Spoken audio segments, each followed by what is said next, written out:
तो जैसा कि मैं बता रहा था कि Bihar state disaster management authority, जो बिहार राज्य का आपदा प्रबंधन विभाग है, उनमें अभी 15 से लेके 28 जनवरी तक भूकंप सुरक्षा पखवाड़ा चलाया जा रहा है।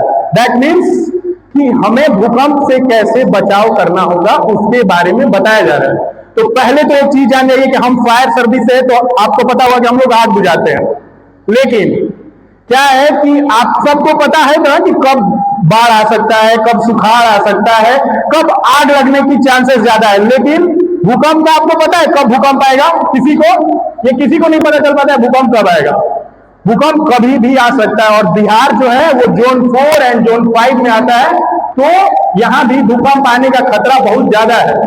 इसलिए पहले हमें भूकंप में कैसे बचा जाए, क्योंकि भूकंप को हम लोग रोक नहीं सकते।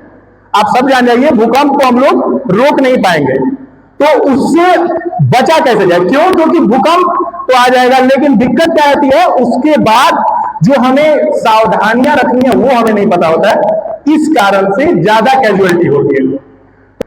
कि इन केस भूकंप कितने देर आता है आप लोग को पता है? कितने देर मैक्सिमम भूकंप रह सकता होगा? किसी को गेस है? भूकंप 10 सेकेंड, 20 सेकेंड, 30 सेकेंड मैक्सिमम इतना ही होता है। लास्ट इधर 2015 में एक बार बहुत जोर से आया था, तो वो 30 सेकेंड में हम लोग क्या करते हैं, सब लोग जैसे ही भूकंप आएगा आपको लगेगा कि आप सारे लोग पैनिक होंगे और भागेंगे। तो हमें क्या करना है? घबराना नहीं है कभी भी ऐसे केस में। क्यों? क्योंकि आप कितना भागेंगे? 20 सेकेंड में कोई बता सकते हैं कि अगर उस फ्लोर पे है तो कितना भाग सकता है? नहीं भाग पाएंगे आप कोई लोग।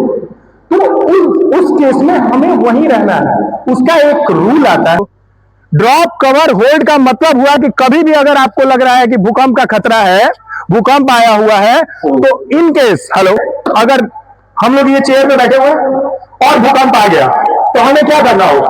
सबसे पहले हमें ड्रॉप होना है कहीं भी, और उसके बाद हम अपने आप को कवर करेंगे। कवर मीन्स ये कुर्सी जो है इससे बैठ के हम अपने आप को कवर करेंगे। एंड देन जो भी वहां पे स्ट्रॉन्ग चीज है, अगर कुर्सी ही हमारे बगल में है या फिर बेंच है, तो हम उन्हें होल्ड करे रहेंगे कब तक? जब तक कि भूकंप का झटका आपको महसूस हो रहा है।